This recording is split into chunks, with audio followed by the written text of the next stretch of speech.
Spiritual maturity is not how much you know, it's how much you actually obey. Imagine if I told my kid, I need you to do the dishes. And then I come back an hour later and he says, well, Dad, I didn't do the dishes, but I researched all the different types of dish soap. I researched the best type of sponge to use. And I actually figured out the ideal water temperature to get the dishes clean.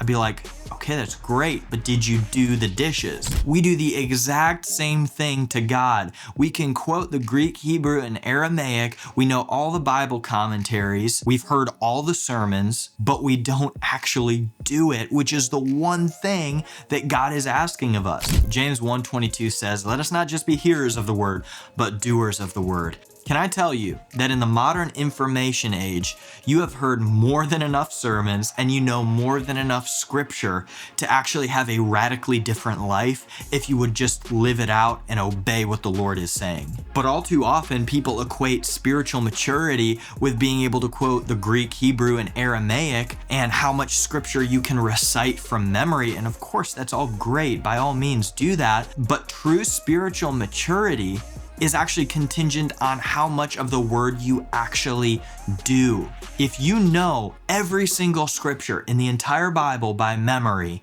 but you aren't obedient to it, do you know who that actually makes you like? It actually makes you a lot like Satan, because he could outquote you and me when it comes to any part of the Bible, but he obviously isn't obedient to the scripture. See, knowledge by itself means absolutely nothing. And so if you want to grow in spiritual maturity, it's not about learning more, it's about applying more. And so let this be your mission.